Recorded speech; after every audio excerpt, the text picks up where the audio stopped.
Hey folks, we're back with another practice building CSS layouts. In this video, we'll be building this responsive bento grid with these really cute animal pictures. So let's check it out. Now the starter files for this project are in the CSS layout GitHub repository that I have linked down below in the Practice 3 folder. I have the repo open here in VS Code, and we want to go into the Practice 3 folder and check out the starter files.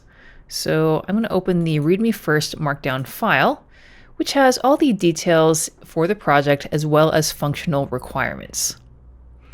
And we have the mockups folder, which contains mockups of what the final website should look like on mobile and desktop. So I'm going to move the markup to the left so we can see the mockups on the right. So this is the mobile one, and this is for widths of less than 600 pixels. And in this design, all the images are stacked to one column, and each image is 200 pixels tall. Then on desktop, on widths of greater than or equal to 600 pixels, we have the bento layout. And this one has two columns of equal width. And then we have on the left column, the dog image on top and the bird image below it. And the dog image is 400 pixels tall, the bird image is 200 pixels tall. Then on the right side, the cat picture takes up the entire height, which is 600 pixels total. So if you want to try this practice yourself first, you can pause the video here. Otherwise, in the rest of this video, I'll be showing you step by step how I would build this. All right, so let's get into the starter files, which are in the problem folder. And we have the index.html and a style.css file. Now in our HTML, all the content in the website is inside this section tag. And in it, we have a div with the class of bento and also has border. And in that div, we have three image tags for the cat, the dog, and the bird photos. Then in our style.css file, we have some global styles already for colors and spacing. And one thing I wanted to point out is that I have some global styles for the image tag, which I usually add to any website. So I usually set these styles display block, and we have a max width of 100%. This makes sure that the images are not going to overflow their container, which can cause horizontal scrolling. And then usually I will set the height to auto, which means that the height is going to be whatever it needs to be at the current width. This is to ensure the images don't get skewed. And then we have some other styles for the UI mainly to limit the width of the wrapper containing everything. And then this adds a nice little rounded border around all of our images. So now let's see what the website looks like at the beginning. I'm going to open the index.html file locally by right-clicking and then selecting Open with Live Server, which is the VS Code extension Live Server. All right, so now I have the local website open on the right, and I do have responsive design mode turned on. You can do this by right-clicking and inspecting, going into your dev tools in Firefox, and then you want to click this icon up here, which turns on responsive design mode. And I have the iPhone selected. So we're looking at the mobile view. Now, by default, the mobile site actually doesn't look all that bad. It looks not too different from what we have in the mockup. And let's check out the mobile mockup just to have them side by side. The images on the website are already stacked in one column, which is the default behavior in the normal flow of the document. But we do need to adjust the heights. So in the mockup, all the heights are 200 pixels. And right now, the heights are set by the aspect ratio of the image. Now I could, set the heights of all the images to 200 pixels and not use CSS Grid, and that would look pretty fine. But since we have to use CSS Grid later on for the bento layout on our desktop, I think it makes sense to use Grid for mobile as well.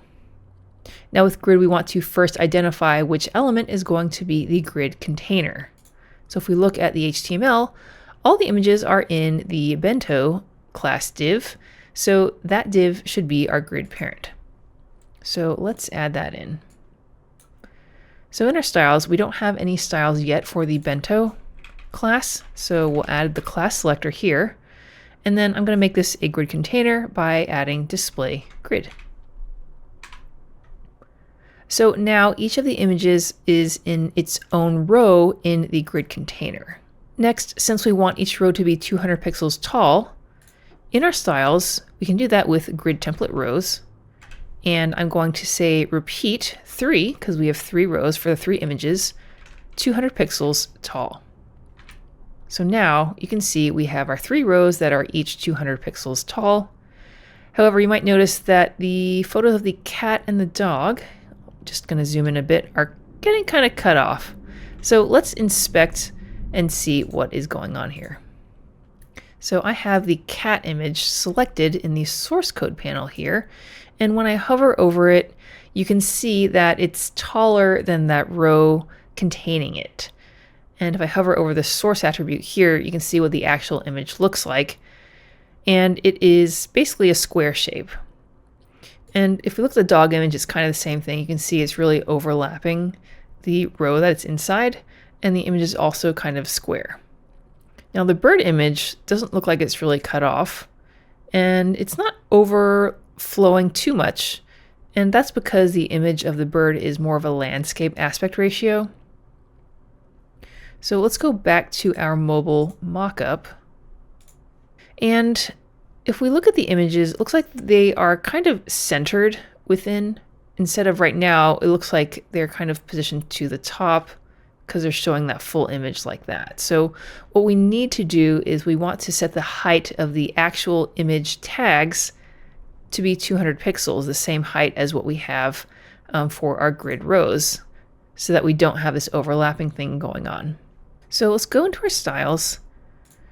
And I only want to change the height of the images inside the bento grid.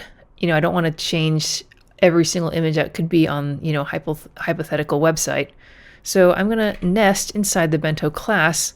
I'm going to add an image tag selector.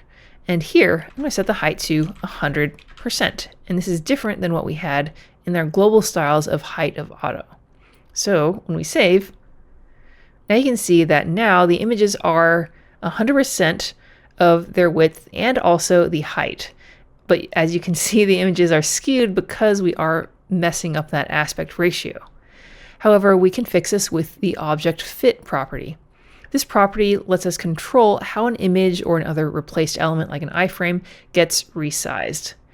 By default, object fit is set to fill, which means the full image is going to get fitted to that container and nothing's going to get cropped out. And that's why everything is skewed, because we are forcing the image to fit the height and the width of the container. Now we can also set object fit to contain. And this looks different. So you can see now we have shrunk the images to fit and maintain the original aspect ratio. So they're right now set to 200 pixel height, and then the width is smaller because we're trying to maintain the original aspect ratio. So now the images aren't skewed, but they are too small. We want them to fill the width of the container. So we can do this if we set object fit to cover. So now the image is going to cover the containing element, but it's going to maintain the aspect ratio and crop the image to fit. And by default, it is going to center the image within the frame. And this is actually what we want. If we go back to our mobile mockup, you can see that this matches pretty closely what we have here. So this is actually pretty good for our mobile site. So next up, let's take a look at our desktop mockup. And this is going to be wider at 1200 pixels. And let's open the desktop mockup and zoom in a little bit. So here, this mockup was made at 1200 pixel viewport width, and it has 2 columns of equal width. And then it also has 2 rows because in the left column we have the dog image and the bird image. So we can make the first row with a dog 400 pixels tall, and then the second row below it will be 200 pixels tall. And then the cat image will span both rows in this second column. And again, it's telling us that this is for viewport widths of greater than or equal to 600 pixels or 37.5 rems. So we're going to add a media query to target that viewport width. So I'll say media width greater than or equal to 37.5 rems. And in it, we're going to change our grid template. So I'm going to create the 2 columns, so grid template columns, and we want 2 columns of equal width. So I'll set the column size to 1 FR. And then we also want to create those 2 rows. So grid template rows, and we're not going to repeat, but we want the first row to be 400 pixels and the second row to be 200 pixels. So now when we save on our website, I'm just going to zoom in a little bit more here. You can see that we have our 2 rows and our 2 columns. However, we do need to assign the images to the correct part of the grid template. And I think the most straightforward approach to do this would be to use grid template areas, where we assign each cell of our template to the grid child item that we're going to give a grid area name. So if we go into our styles, we first want to create those grid area names for the images. And let's check out our HTML to see how we want to target them. And each of the images already has a class name. So we have the class cat, dog, and bird. So we can target those in our styles. So again, I'm going to nest this inside the bento class. And we'll start with the cat class. And we'll set grid area. And this is the name that we want. And I'm just going to say cat. Keep things simple. Then let's duplicate this for dog. And then let's duplicate that for bird. There we go. So now we have our grid areas. And when I save, you might notice that the website is kind of messed up. This is because we do need to set the grid template areas in our grid container. So in our desktop styles, I'm going to say grid template areas, and this is where we're going to sort of create almost a diagram of the grid template and assign each cell to the grid child. So we're going to go row by row. So in the first row, we're going to enclose that in quotes.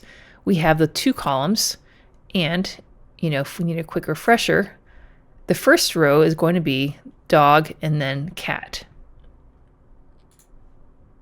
So we're going to say dog and cat, and these match these grid area names that we just set. Then we have the second row, and the second row is going to be bird and cat. So now when we save, you can see we have our nice bento grid. So that actually looks pretty good. Let's check out the desktop mockup again. And then I'm just going to try to make the zooms look the same. And this looks very close. So I think we're good on this. Now let's go back down to mobile styles. And once we hit that 600 pixel viewport width, you might notice that things look kind of broken, and that's because of those grid template areas. So anytime you're using grid area, you have to assign it in grid template areas in the grid container. Otherwise, things will kind of look weird and be all overlapped. So in our mobile styles, we'll say grid template areas again. And here we have, what was it? Cat, dog, and bird. So we'll say cat for the first row, dog for the second row, bird for the third row. So now we have the mobile styles looking pretty good. And let's just double check that and go back to our mobile mockup. And yeah, it seems like they match now. And then once again, let's just double check when we go above 600. So here's our bento like that. And that looks good. All right, and that is practicing building a bento grid. Let me know down in the comments if you found doing this practice helpful, and if you liked the video, don't forget to give it a thumbs up. I would really appreciate it. So thanks for watching, and we'll see you in the next one.